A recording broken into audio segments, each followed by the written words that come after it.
আসসালামু আলাইকুম বন্ধুরা, আশা করি আপনারা সবাই ভালো আছেন। আপনারা যে আরেকটি নতুন নিয়োগ বিজ্ঞপ্তি নিয়ে হাজির হলাম। প্রধানমন্ত্রী কার্যালয় থেকে নতুন একটি নিয়োগ বিজ্ঞপ্তি প্রকাশ করেছে। এখানে দেখতে পাচ্ছেন গণপ্রজাতন্ত্রী বাংলাদেশ সরকার প্রধানমন্ত্রী কার্যালয় থেকে নতুন একটি নিয়োগ বিজ্ঞপ্তি প্রকাশ করেছে। 28শে ফেব্রুয়ারি নিয়োগ বিজ্ঞপ্তি প্রকাশ করেছে।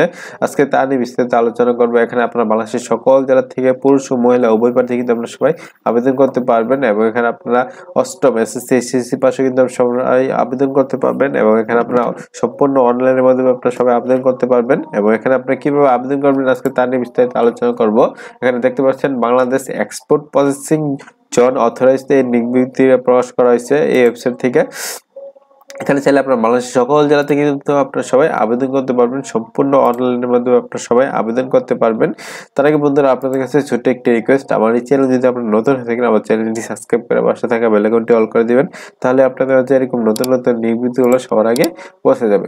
চলুন দেখি এখানে আপনারা আবেদন শুরু কবে এবং শেষ কবে প্রথম বলে দিচ্ছি। এখানে আপনাদের অনলাইনের মাধ্যমে আপনারা সবাই আবেদন করতে পারবেন। অনলাইনে আবেদনপত্র পূরণ পরীক্ষার জমা দেওয়ার শুরু তারিখ হলো, এখানে আপনারা দেখতে পাচ্ছেন অনলাইনে আপনারা আবেদন করতে পারবেন 4/3 অর্থাৎ 4 মার্চ 2024 তারিখ সকাল 9টা থেকে আপনারা সবাই আবেদন করতে পারবেন এবং অনলাইনে আবেদনের শেষ তারিখ হলো 25/3/2024 বিকাল 4টা পর্যন্ত কিন্তু আপনারা সবাই আবেদন করতে পারবেন।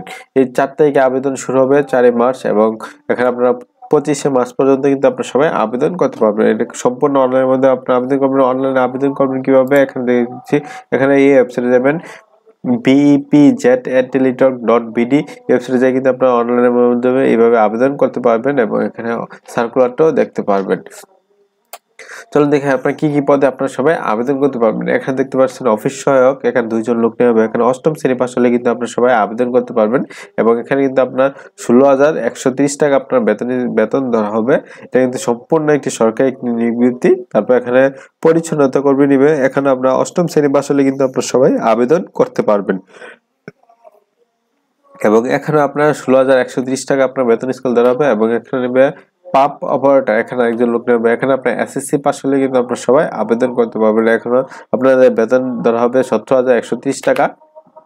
তারপরে ইলেকট্রিশিয়ান নিবে একজন, এখানে আপনার এসএসসি পাশে, এখানে আপনার 17,130 টাকা বেতন ধরা হবে। তারপর এখানে নেবে অফিস সহকারী কম্পিউটার অপারেটর, এখানে একজন লোক নেবে। এখানে আপনার বেতন স্কেল 17,630 টাকা বেতন স্কেল ধরা হবে এবং এখানে তারপর এখানে সার্ভেয়ার, এখানে একজন লোক নেওয়া হবে। এখানে আপনার শিক্ষাগত যোগ্যতা হলো ডিপ্লোমা ইন ইঞ্জিনিয়ারিং সহ 1 বছরের বাস্তব অভিজ্ঞতা থাকতে হবে, তাহলে এখানে আপনারা সবাই আবেদন করতে পারবেন। এখানে বেতন স্কেল 17,630 টাকা আপনার বেতন স্কেল ধরা হবে। তারপরে নেবে ড্রাফটসম্যান, এখানে একজন লোক নেওয়া হবে। এখানে শিক্ষাগত যোগ্যতা হলো ডিপ্লোমা ইন আর্কিটেকচার সহ 1 বছরের বাস্তব অভিজ্ঞতা থাকতে হবে এবং এখানে আপনাদের 17,630 টাকা বেতন স্কেল ধরা হবে। তারপর এখানে নেবে উপসহকারী প্রকৌশলী, এখানে একজন লোক নেওয়া হবে। এখানে আপনারা পুরো প্রকৌশলের 4 বছরের ডিপ্লোমা ইন ইঞ্জিনিয়ারিং ডিগ্রি থাকতে হবে, তাহলে কিন্তু আপনারা সবাই আবেদন করতে পারবেন এবং এখানে আপনাদের বেতন স্কেল ধরা হবে 24,875 টাকা ধরা হবে। এবং এখানে আপনারা দেখতে পাচ্ছেন আউটসোর্সিং প্রক্রিয়া সেবা গ্রহণ নীতিমালা 2018 মোতাবেক প্রকল্পের জন্য জনবল নিয়োগ বিজ্ঞপ্তি প্রকাশ করা হয়েছে। কিন্তু বাংলাদেশের সকল জেলা থেকে আপনারা সবাই আবেদন করতে পারবেন। এই ওয়েবসাইটে আপনারা সবাই চাই কিন্তু আপনারা সবাই আবেদন করতে পারবেন। এখন বলা হয়েছে ওয়েবসাইট আহ্বান করা যাচ্ছে এবং অনলাইন ব্যতীত কোন প্রকার গ্রহণ করা হবে না। এখানে সম্পূর্ণ অনলাইনের মাধ্যমে আপনারা সবাই আবেদন করতে পারবেন। এই হলো আজকে ভিডিও। আর এই নিয়ে যদি আপনাদের কোনো প্রশ্ন থাকে আমাকে কমেন্টসে জানাবেন, আমি রিপ্লাই দেওয়ার চেষ্টা করবো ইনশাল্লাহ। আজকের মতো এতটুকুই। আশা করি আপনারা সবাই ভালো থাকবেন, সুস্থ থাকবেন। আসসালামু আলাইকুম, আল্লাহ হাফেজ।